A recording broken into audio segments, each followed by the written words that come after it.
We're trying Fruit Riot. Found it at Sprouts, the first time I've ever seen it here in Florida. I'm sick. They had this one there. They had one pineapple one left, but we decided not to get that one, and they had a lot of mango ones. We're not very big sour fans, I should say that. Ready? Mm-hmm. 1, 2, 3. Oh, they're really sour. It has the consistency of biting into a popsicle. Yeah. And I hate biting into a popsicle. Well, it's a frozen grape. It gives me goosebumps. It's actually, I can't explain it. I don't think I could actually explain the texture of this. It is like biting into a popsicle because it's a frozen grape. Yeah. But the sour, it's not that sour. It's like a Sour Patch Kid where it's like sweet. Not bad. Honestly, I think I'm gonna give it like at least a 5 or a 6. Not bad. Woo! That one's really sour. Woo! Okay, that one was too sour for me. Recently, I've been seeing a lot about the brand For Love and Lemons. If you're not familiar, it's a clothing brand. They also sell shoes. It's very, very classy, lacy, very girly. So they released a shoe collab with Dolce Vita. And I love Dolce Vita. I'm a big fan. I love their shoes. Is it worth it being viral or not? Let's talk about it. So the pair that I ordered was called the Amore sandal in guava. Now these shoes were sold out, but I knew I wanted them for wedding season, so I kept checking again. Miraculously, they came back into stock in a 6.5, just a 6.5, which I was like, this is a little weird, but you know what? I'm gonna take my shot. I will say these are a dream shoe. The color, the little rosette design, the size of the heel, couldn't ask for a more perfect heel size. Obsessed with them. Sizing was perfect. And I actually, for reference, have 2 different size feet. One of my feet is a 6, the other one is a true 6.5. So I'm always on edge about whether the shoe is going to be too big, too small. Sometimes it's big and clownish on one foot, sometimes it's really small on the other. A true 6.5 in these fit for both of my feet. I would say if anything, size a half a size up, you won't go wrong. These are pretty true to size. If you don't like your ankles feeling constricted, I would not advise a pair of shoes like this because these are kind of tight on the ankle, but they look fabulous on. I could definitely tell that this was a pair of shoes that had been returned because the box is literally falling apart. It was open on the sides. It basically looked like, I didn't even pull this apart. This was already apart like this. Like, I expected, you know, a little bit more quality of packaging, I guess. The first thing that I saw upon opening the box was the dust bag. It looked like it had also been run over by something or somebody. It was really dirty and gross. I already threw it in the washer because it just didn't look right. Immediately, at least 2 points were taken off, and then I think the third point I would take off because usually this line comes in a very specific For Love and Lemons box because it is a collab, so it's an exclusive type of deal. It literally came in just the normal Dolce Vita box, which was another thing that I was like, the shoes themselves came in excellent condition. Also, this is not part of the shoe, by the way. This I just haven't taken off yet. Ready to work the wedding season with these bad boys.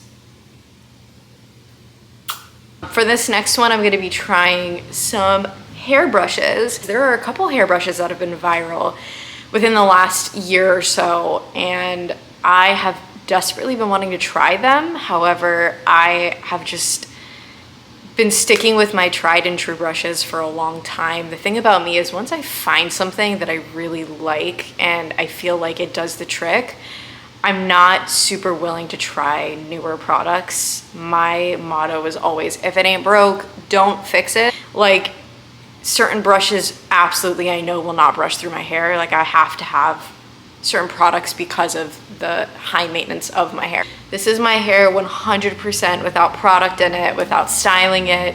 I washed it the other night, but honestly, my natural hair is just unruly. I have been wanting to try a particular detangling brush and also a styling brush. So the detangling brush I have that I'm gonna try for you guys today is the Unbrush. Now, there's a lot to say about this brush. Number one, it's supposed to be like the greatest thing since sliced bread.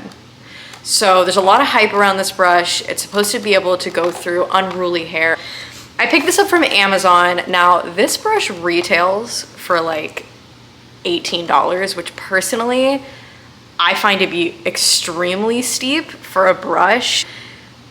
I was able to get it for like 15. I got it when the price was as low as it could possibly get on Amazon, I assume, unless you're able to find it cheaper somewhere else, go for it. Maybe you could find it at TJ Maxx or Marshalls or something for a lot cheaper. But I went with Amazon because I'm color picky. Another kind of beef I have with the price is, honestly, when you feel this brush, it is very cheap. It's super light. It's very small for a detangling brush. This is, I would say, on the smaller side. It's just not giving $18 brush. I don't see this as a brush that needs to be more than $1.50. So I feel like I already got scammed, but apparently it's supposed to work really well. I'm not gonna be brushing my hair dry just because my hair is extremely frizzy and I don't have the hair type to where you can actually put a brush on dry hair, or else my hair will just grow. So the healthiest way for me is to wet my hair before I brush it. Some styles of hair you shouldn't brush wet because it will pull out your hair. However, my hair type, I'm fine with brushing my hair wet. I look a little silly and crazy, but I clipped up most of my hair and just left down this chunk. I sprayed it with just a spray bottle generously to get it wet. I do have high porosity hair, so my hair dries very, very quickly. Now that I've got it pretty decently wet, I'm now gonna go in with the unbrush, and we're just gonna start at the bottom and work our way to the top. Wow. So far, like, very smooth. I always brush my hair from bottom to top, which is how you're supposed to do it. Just in case you didn't know that, you always want to brush from the bottom to the top. Otherwise, you're taking the knots from the top and you're just brushing them through to the bottom, which is going to cause even more knots. Honestly, I am super impressed with this. It's delivering. It's absolutely brushing through very smoothly. Now, granted, this is just a chunk of my hair, but this is a rather big chunk, and you can see it's brushing all the way through, smooth as butter, and absolutely not pulling any of my hair out whatsoever.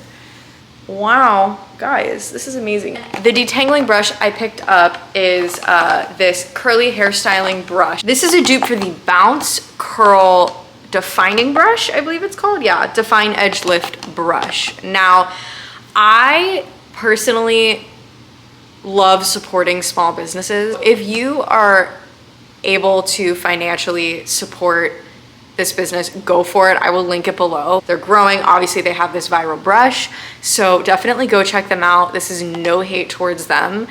However, personally, a 26 plus shipping is like $34 brush.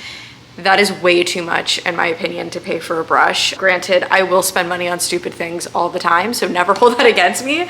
But for a hairbrush, I just think $30 is too much. I got a dupe on Amazon. I know it probably morally wasn't the best thing I could have done, but I did want to give this brush a try, and the original just was not in my budget. So I picked up this one from Amazon. I did pick up the tan one because, like I said, I am very color particular. So this is what the tan one looks like. It's got these little divots on the sides and on the top to help you really style and curl your hair. I mean, let that speak for itself. I love when they come out with products that make my life easier. I love when they do stuff like this. This is amazing. If you guys have made it to the end of this video, you're a real trooper. I just have one more viral product. So the last thing that I picked up that has been super viral lately is a pair of New Balances. So unless you've been living under a rock, which maybe you have been, newbies are like the new it shoe. Within the past probably 2 years, maybe a year and a half.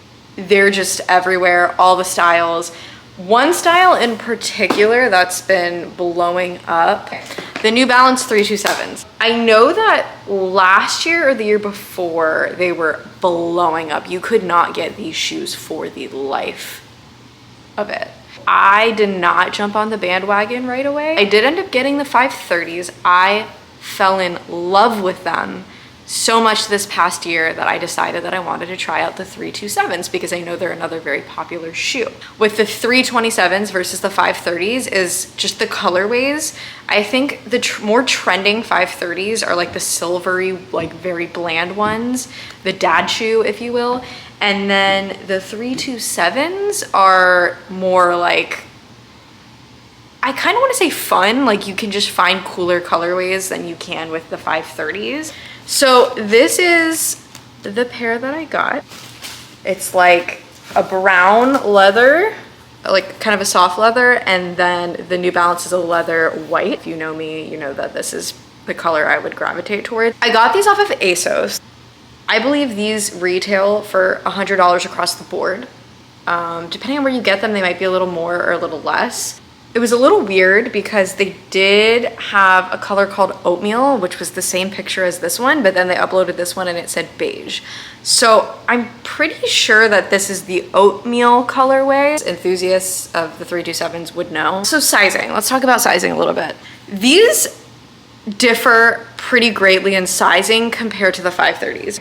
Love these shoes. So when I initially ordered the 530s, I thought after reading a lot of reviews, it was gonna be super true to size. So I went with a 6.5. One very interesting fact about me is that I have two different size feet. My left foot is a true size 6, my right foot is a true size 6.5. So typically in sandals, I wear a 6 because they fit both of my feet usually pretty perfectly. And sneakers, I give myself that extra half a size. That way my right foot isn't crushed and my left foot, I'll just wear a thicker sock, you know, like I try to make it work. But for these in particular, I ordered these in a 6.5 at first. I put both of them on and I was clown flip-flopping, dino stomping in both shoes. These, in my opinion, run pretty humongous. I would say the sizing of these is very, very different than the sizing of these bad boys. So let's talk about the sizing of the 327s. Based off of my experience with the 530s, I decided to order these ones in a 6 and a 6.5 because I just wasn't sure where it was gonna fall. I definitely saw those same contradicting reviews as the 530s. Some people were saying these fit super true to size. Some people were saying get a half a size bigger. I even saw a lot of reviews where people were saying size down so they fit even more snug. And I'm like, I really don't know what to do with this. So I ended up just being that person that ordered two different sizes for my two different size feet and then tried them on and figured out which one fit better. So I ordered those and ended up returning the 6. So I found that the 6 was just way too small. My toe was all the way at the end. I liked how they fit in a 6.5 better. A lot of people are saying that the size varies depending on the colorway. I didn't really find that to be the case. The ones from New Balance, the 6.5 fit. These are 6.5 from ASOS and a completely different colorway, and these fit fine. This is just a beautiful sneaker. I would say overall, this shoe makes your foot look snatched. It looks great on your foot. I know that's weird to say, but it's a good foot looking shoe. I think this would be a super cute vintage shoe. So if you were able to scoop these up at a local thrift store, Mercari, Poshmark, wherever you're able to find stuff that's already been used, these still work because they actually look like a vintage shoe. So definitely look around. I would say if you don't own a pair of these, definitely worth getting, for sure. That is all for my trying trending and viral products video. I hope this was helpful. If you have any questions or comments, please leave them below so I can answer them. I will 100% be linking all of these products down below, so if you're interested in purchasing one of them, please do. If you liked this video, stick around. Love to have you. I will be back with more for you very soon. So thank you so much for watching. I love you all.